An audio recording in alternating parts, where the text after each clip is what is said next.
Is it possible to visit all major observatories in the world, covering every continent, in the space of just 24 hours? ESO made a trip around the world in 80 telescopes during a live 24-hour webcast. Let's go behind the scenes to find out how it was done.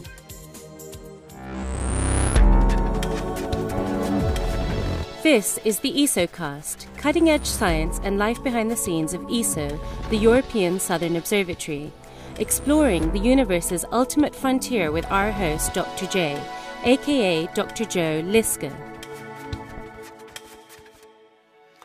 Hello and welcome to the ESOcast. In this episode, we're going to follow an incredible 24-hour live webcast that was produced at the ESO headquarters on April 3rd and 4th, 2009. This webcast was called Around the World in 80 Telescopes, and it attracted well over 100,000 online viewers. The webcast was part of 100 Hours of Astronomy, a cornerstone project of the International Year of Astronomy 2009. Let's now go backstage to see how this record-breaking event unfolded. The ESO headquarters in Garching near Munich in Germany is hosting the live 24-hour webcast that will follow night and day around the globe and visit some 80 different observatories on the way. This is a major technical and logistical challenge.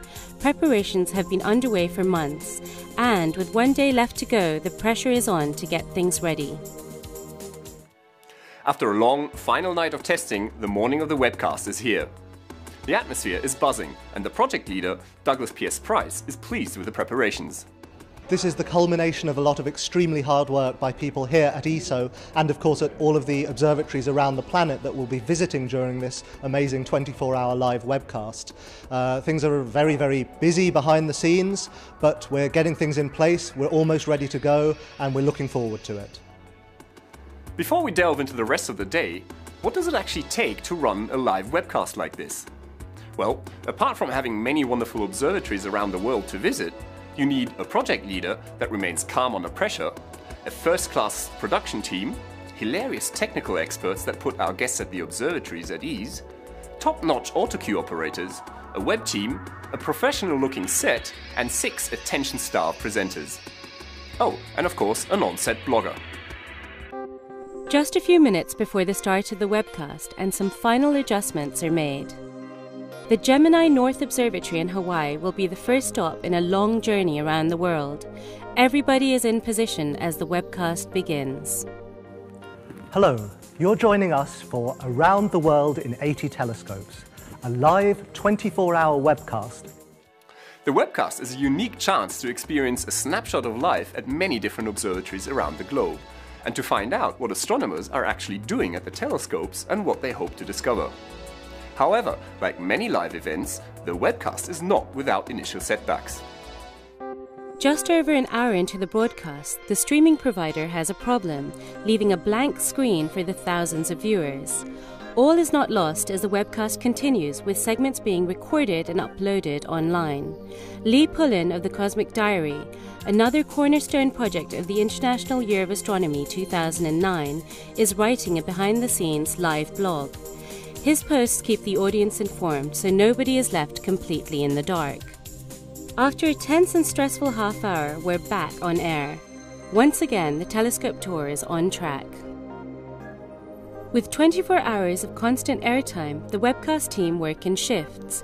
People swap in and out of their positions, ensuring a continuous presence. The webcast is running smoothly, so Douglas takes an early evening break to eat a quick meal. The menu for the event was carefully chosen in order to keep the team happy through the long hours.